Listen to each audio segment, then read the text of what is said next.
Hablamos bien los cubanos. Del tema conversamos hoy en tiempo real y es un placer que nos acompañe el periodista y profesor universitario Cristian Martínez González. Cristian, bienvenido a nuestra revista. Muchísimas gracias por la invitación, Dunia, y bueno, es un placer estar aquí con ustedes hoy.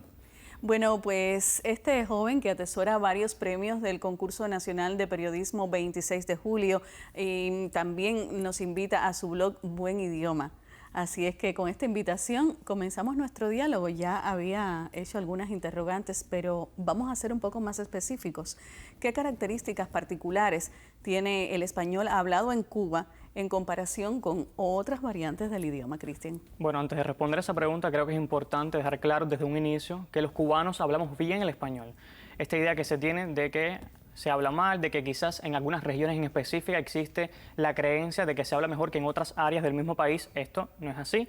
Recuerden que son construcciones sociolingüísticas que es la propia población la que da esos valores. Pero los cubanos, por supuesto, hablamos bien el español y nuestra variedad es tan válida como la de otros países. A veces también hay comparaciones no solo dentro de nuestro país, sino también en comparación con otros países. Pero no hay por qué hacerlas porque cada variedad es válida y entonces no cabe la censura de ninguna de ellas. Ahora, respondiendo, y ya aclarado esto y respondiendo a tu primera interrogante relacionada con las características del español hablado en Cuba, esbozaré a grandes rasgos las que más pueden identificar a los cubanos, pero estas no corresponden a todas las áreas geográficas. Se pueden dar en diversas partes del país, no necesariamente en toda la nación. Incluso son rasgos que también a veces compartimos con otras zonas geográficas, como por ejemplo los demás países del área caribeña. Una de estas características, por ejemplo, es la melodía que identifica al español hablado en nuestro país. Vamos a hablar también de algunos fenómenos, Dunia, que son muy interesantes en nuestro país. Tienen algunos conceptos un poco técnicos, pero creo que además de mencionar este concepto para también contribuir a la cultura de la población en general, es importante mencionar los ejemplos y creo que va a ser más ilustrativo a la hora de que las personas que nos están viendo aquí en la revista en tiempo real puedan entender estos fenómenos. Por ejemplo, yo traía aquí algunas anotaciones que me van a servir de guía para este diálogo que vamos a tener en esta tarde. Ese es el caso de la aspiración de la S al final de sílaba o incluso dentro de la propia palabra. Es muy frecuente, ustedes me escucharán a mí también, yo no tengo por qué decir el español, sería una pronunciación un poco forzada y que es lo ideal, por supuesto, pero eso forma parte de la variedad cubana del español, eliminar esta S al final de sílaba o también en interior de palabra. También se da la característica de que a veces cambiamos una R por una L. Los profesores de locución, por ejemplo, las llaman con un nombre, se llama lambdacismo y rotacismo.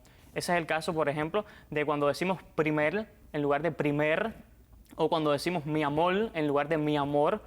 Esto quizás algunas personas lo pueden dar como incorrecciones del lenguaje, pero son características propias de algunos hablantes que no hay por qué censurarlas. Ahora bien, sí, en estas cuestiones del idioma hay que tener muy en cuenta el registro de lengua.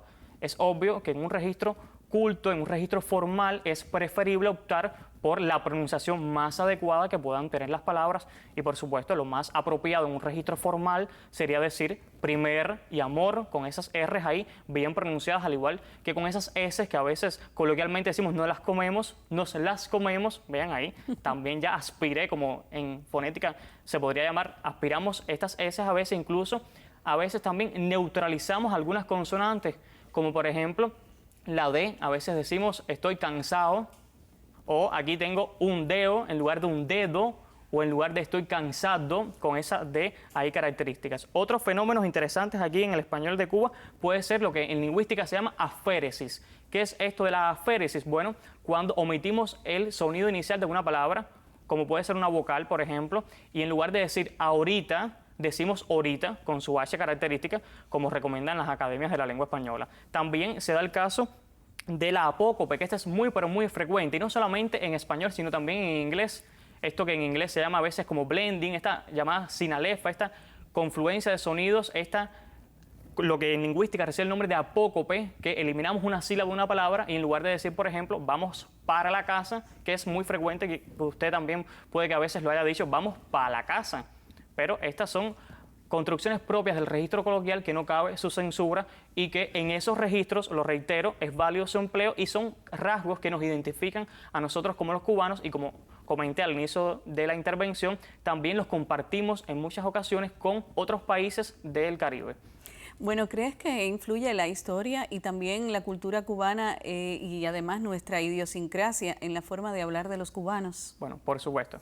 Sí, influye y muchísimo.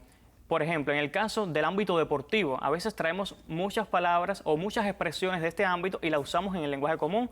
Es probable que hayan dicho los televidentes, te cogí fuera de base. Esta es una expresión que es propia del deporte, en el caso del béisbol o béisbol. Miren, aquí también hay otra variedad que depende del país, incluso del área, cuáles de estas opciones usar, que son válidas, nos identifican y se usan como en este caso de te cogí fuera de base. También en el caso de la historia, por ejemplo, seguramente los amantes de la historia recordarán a ese presidente cubano llamado José Miguel Gómez, que se lo conocía como el tiburón, y una frase también que lo damos desde pequeño relacionada con este presidente cubano de la época de la República Neocolonial es tiburón se baña pero salpica. Esta frase nos llega de la historia, es que a ese presidente se lo conocía como el tiburón y nosotros hemos trasladado aún a la actualidad esta frase de tiburón se baña pero salpica. Seguramente los televidentes sabrán que se usa esta expresión para aludir a esa persona que malversa quizás los fondos de alguna determinada entidad y hace que se extienda también la riqueza, los robos a otras personas. Por eso es que se dice que el tiburón se baña, pero entonces salpica a sus aliados.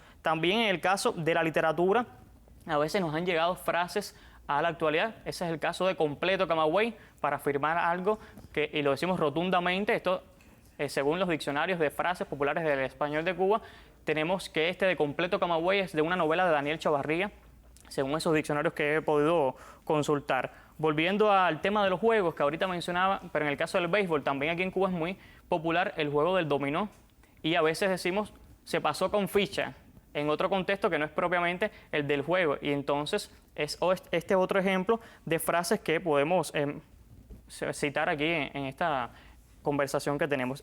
Otro podría ser, por ejemplo, boló como Matías Pérez. Muy común. Seguramente, exactamente. Seguramente ustedes recordarán que este sastre portugués se desconoce su paradero y la historia viene del siglo XIX, de 1856. Y desde entonces, bueno, se está usando esta frase cuando alguien se desaparece y se emplea esto de voló como Matías Pérez. Estas son, Duny, algunas de las frases que están relacionadas con nuestra cultura, con nuestra idiosincrasia y forman y enriquecen también el español que se habla aquí en nuestra isla.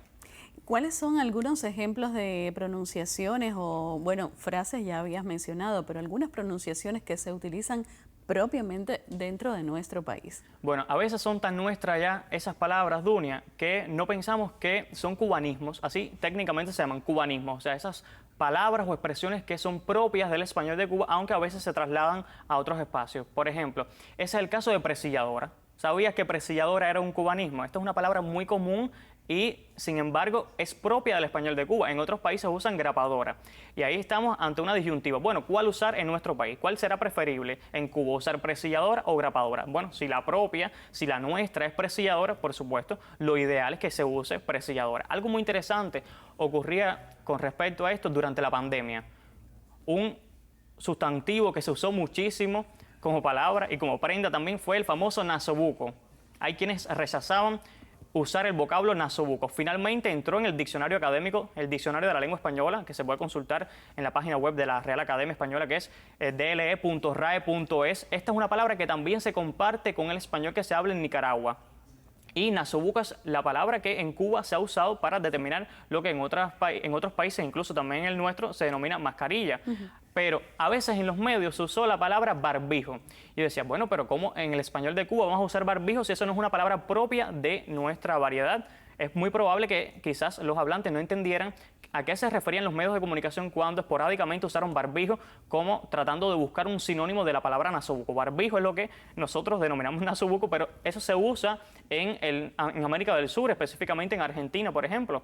Así que nosotros seguimos con nuestro llamado nasobuco, que incluso tiene una formación culta de latín nasus, nariz, y de buca, que es boca. Así que no hay por qué estar usando otras palabras que no pertenezcan a nuestra variedad. Por supuesto, esto no es un rechazo a esas palabras, pero siempre que se pueda, para un mejor entendimiento entre los hablantes, es preferible usar las que son propias de nuestra variedad. El papel que desempeña la educación en la promoción de un lenguaje correcto y claro entre los cubanos, sobre todo en niños, adolescentes y jóvenes, es vital. ¿Qué criterio tienes sobre este tema?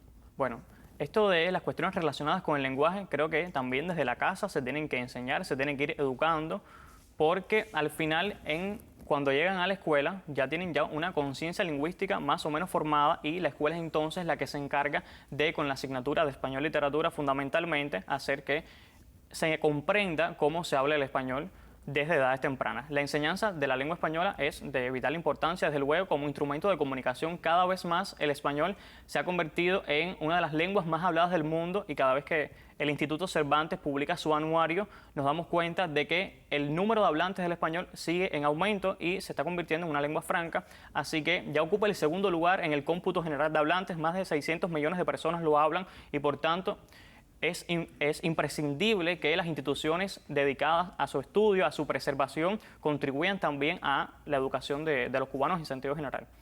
Tienes gran experiencia en este tema, sobre todo con tu segmento del buen idioma. En la revista Buenos Días te hemos visto en innumerables ocasiones. A tu juicio, ¿de qué manera los medios de comunicación influyen en el uso del lenguaje en Cuba? Bueno, los medios también influyen muchísimo y quienes son la imagen y la voz de los medios de comunicación, en este caso los periodistas, los locutores, los presentadores en sentido general, tienen una alta responsabilidad porque son modelos lingüísticos. La población nos percibe como modelos de buen uso del lenguaje, eso que llaman buen uso del lenguaje. Y a veces imitan mucho la pronunciación, imitan mucho las palabras, la manera de comunicarse que se emplea, por ejemplo, en el caso de la televisión, y entonces la trasladan. Así que es imprescindible que los profesionales de la palabra, como también les llaman, sean modelos lingüísticos, pero buenos modelos, que se traten de hablar lo mejor posible, que traten de usar un léxico adecuado, ajustado el registro, como decía al inicio, no es que hay palabras correctas o haya palabras incorrectas, ya eso dijimos que no, sino que hay que ajustarse bien al registro de lengua y tener esto muy presente por el hecho de que son modelos lingüísticos y si son modelos, bueno, que sean modelos para bien. ¿Y cómo afectan las distintas regiones de Cuba, las variaciones en la forma de hablar? Bueno, yo ahí en ese caso yo no dijera que afecta, sino más bien como que cómo contribuyen a la variedad del español. Cada zona, como decía al inicio, aporta su granito de arena a la hora de construir el español de Cuba.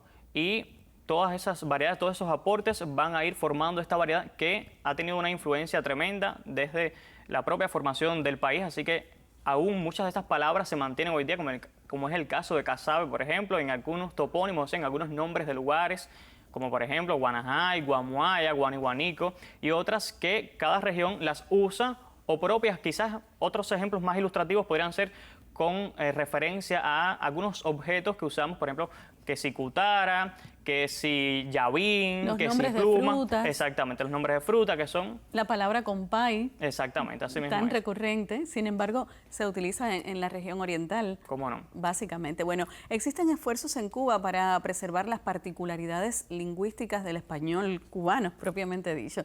¿Consideras que aún podemos hacer un poco más? Sí, se puede y se debe hacer un poco más. Desde el año 2020 el país dejó claro la iniciativa de contribuir a la creación de una política lingüística. Eso lamentablemente ha quedado estancado ahí y de eso poco se habla en los medios de comunicación. Pero una política lingüística que aún no está creada sí contribuiría a esto mismo del estudio del español en los medios de comunicación, por ejemplo, del empleo de los extranjerismos en la calle, pero esta función de la política lingüística no puede ser solamente voluntad del Estado cubano o no puede ser solamente impulsada por la Academia Cubana de la Lengua o por el Instituto de Literatura Lingüística, sino que tienen que ser todas estas instituciones, esas que mencioné y las demás aunadas, como por ejemplo el Ministerio de Turismo, el Ministerio de Educación, el de Cultura, para fomentar esto de la política lingüística. Creo que esa es una deuda que tiene el país y que esperemos que se salde muy pronto.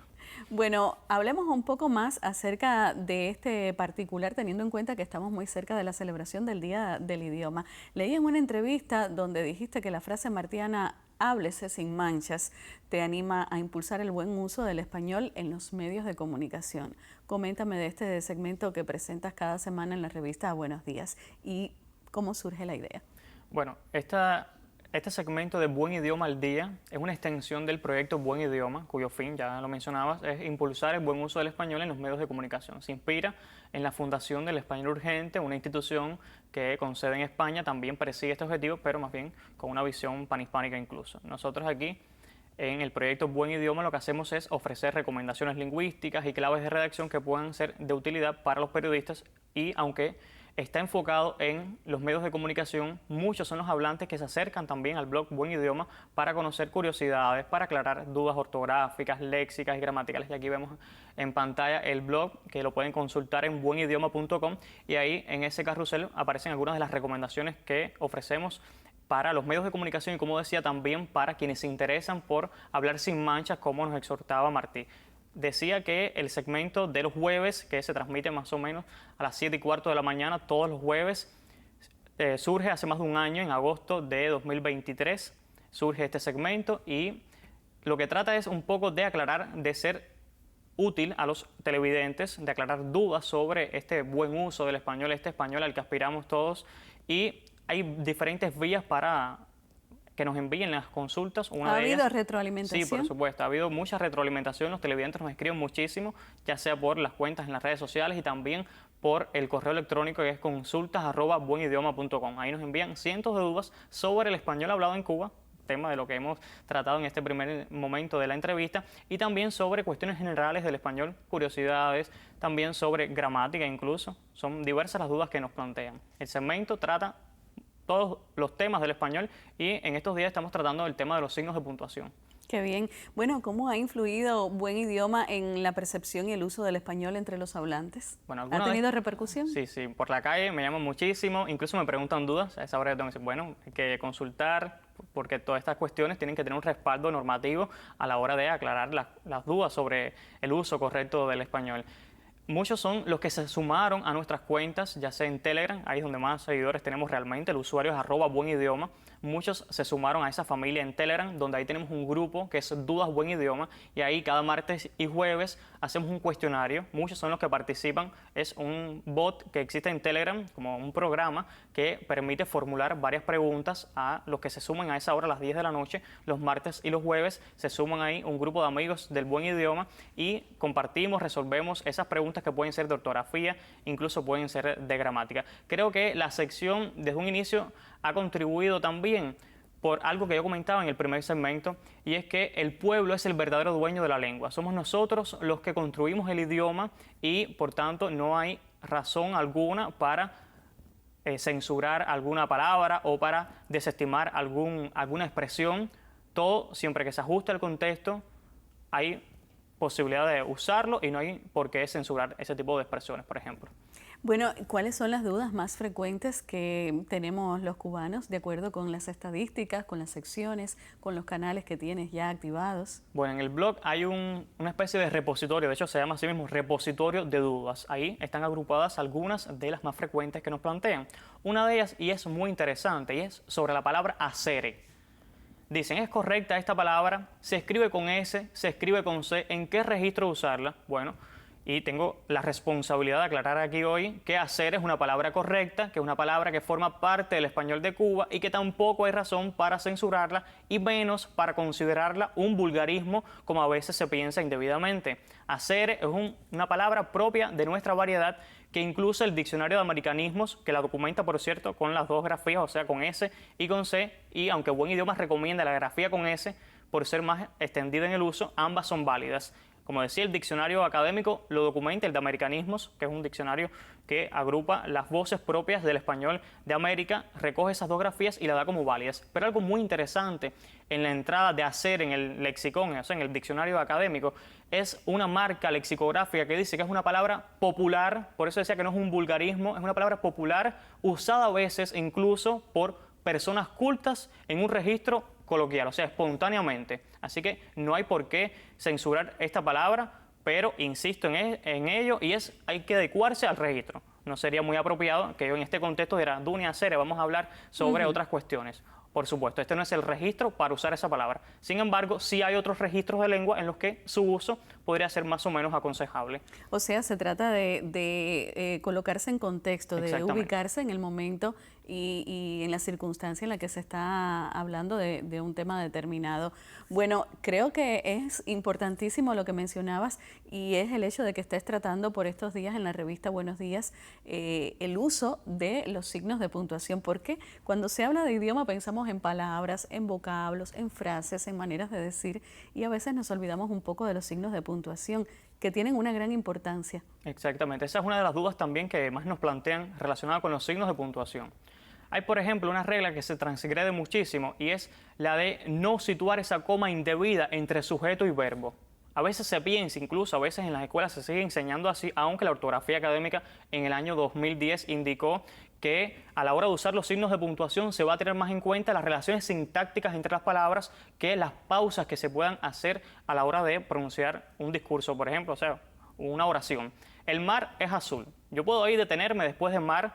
Sin embargo, como el mar es sujeto de esa oración y lo que sigue es el predicado, no es correcto entonces, según la ortografía de la lengua española, que se coloque esa coma ahí después de mar. Esa coma en el ámbito de las redes sociales, coloquialmente, se la llama coma criminal o coma asesina. Así coloquialmente lo usan los hablantes en el ámbito de las redes sociales. Es una coma incorrecta que hay que tratar de evitarla. Otra duda relacionada con los signos de puntuación, ya que lo mencionabas, es la de la famosa coma vocativa. Buenos días, amiguitos, por ejemplo. Buenos días, mamá.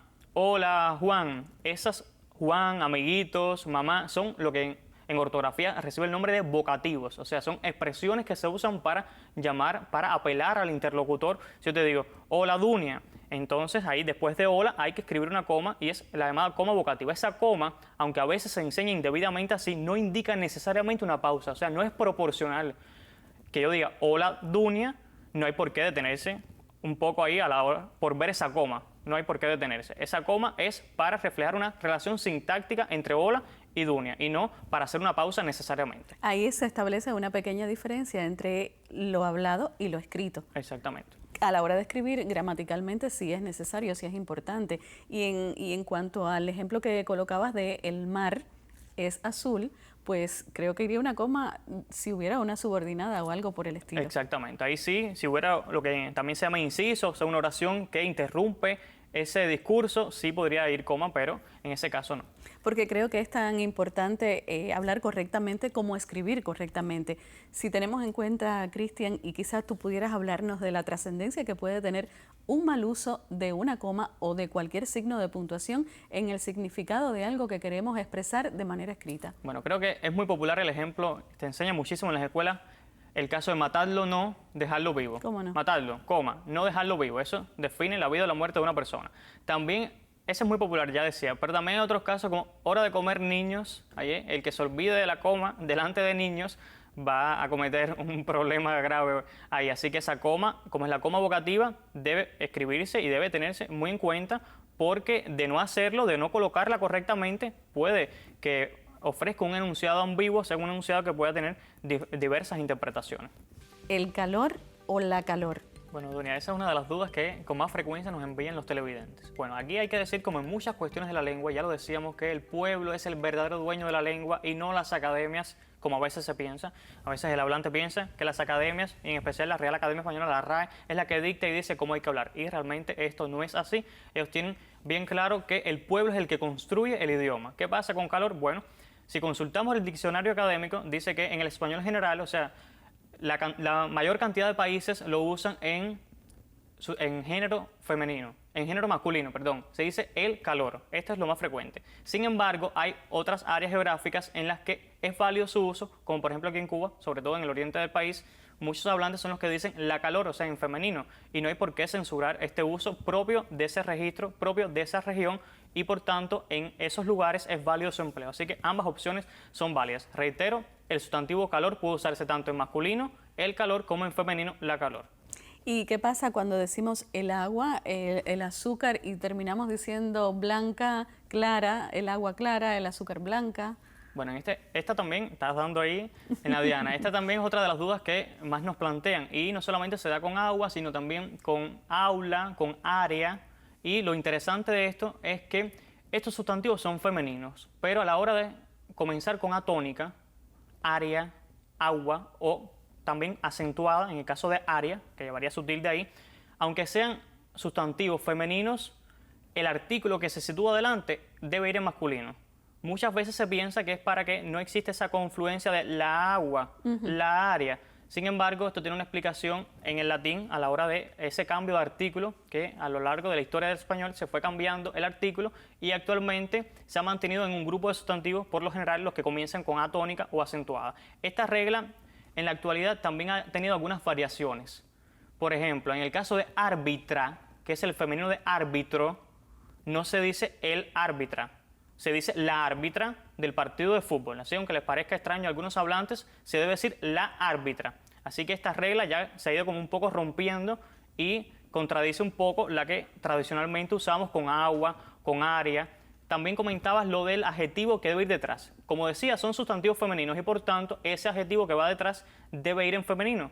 Por eso es que se dice el agua sucia y no el agua sucio. Como es un sustantivo femenino, sucia debe ir, o limpia debe ir en género femenino. El agua limpia, el agua sucia. Eso es lo adecuado según lo que establecen las academias en las reglas generales del género en español. Creo que ha sido muy válida tu aclaración en este sentido, Cristian. Bueno, alguna pregunta nos ha quedado sobre el tapete y es lo relacionado con lo que mañana estarás brindando a todos los televidentes en la revista Buenos Días. Un adelanto. Bueno, desde enero estamos con los signos de puntuación. Empezamos con la coma, hicimos un barrido con la coma antes de i. Todos esos videos, por si algún televidente se perdió la sección del jueves, puede encontrarlo en el canal de YouTube del proyecto, @buenidioma, ahí en YouTube. Están todos los videos de nuestra sección y ahí encontrarán algunos usos de la coma delante de i. Precisamente de eso te iba a hablar cuando conversábamos por interno. Esa coma que va delante de la i, cuando normalmente se utiliza como un elemento que une diversas palabras, o sea que termina alguna oración cuando se habla de varios elementos, bueno, se enumera. Una televidente me decía cuando publiqué el primer video que la llaman la coma martiana y me recordó mucho cuando era estudiante porque también decían, bueno, esa coma solamente la puede poner Martí. Y en esa sección de los jueves explicamos que hay casos en español en los cuales esa coma delante de la i es válida y no hay por qué señalarla como incorrecta. De hecho, no escribirla sí sería una incorrección. Esos casos, ¿dónde van a verlo? En el canal de YouTube del proyecto para seguir extendiendo la cultura del televidente en cuestiones ortográficas. Qué interesante. Bueno, a tu juicio, ¿cuál es el impacto precisamente de las redes sociales y el lenguaje digital en la calidad del español escrito y hablado, por supuesto? Bueno, las redes han influido también en la manera de cómo nos comunicamos. También han hecho que el hablante tenga otro canal para expresar. A veces se tiene la idea de que ahora con las redes sociales se está hablando peor el español. Ya decíamos que esto hay que ir eliminando estos juicios porque no es que se hable mejor o peor el español en relación con lo que lo comparábamos antes, sino que ahora los hablantes tienen un nuevo canal para expresar. Quizás tú antes no veías el comentario de tu vecino y ahora, sin embargo, tu vecino en su muro de Facebook escribe un artículo quejándose de cualquier cosa y antes tú no lo veías. No quiere decir que tú no has hecho comparaciones para decir, bueno, ahora sí se escribe peor o no. Eso no hay tampoco estudios, al menos yo no los tengo, para asegurar eso. Bueno, no cabe duda que el español hay que seguir cuidándolo, Cristian, hay que seguir perfeccionándolo, porque en definitiva es nuestra lengua materna. Y es por eso que también es válido el dolor que muchas personas expresan cuando ven faltas de ortografía en las redes sociales, de manera que eso también tiene mucho que ver con la imagen del cubano. Creo que es importante cuidarlo y gracias a ti. Y de la preocupación también de los cubanos por hablar lo mejor posible. Por eso te agradecemos los espacios que has creado en redes sociales, en los medios de comunicación, para alentar a todos a la defensa de nuestro idioma y te agradecemos que hayas estado con nosotros. Gracias a ustedes por la invitación. invitación. En tiempo real. Sigamos juntos.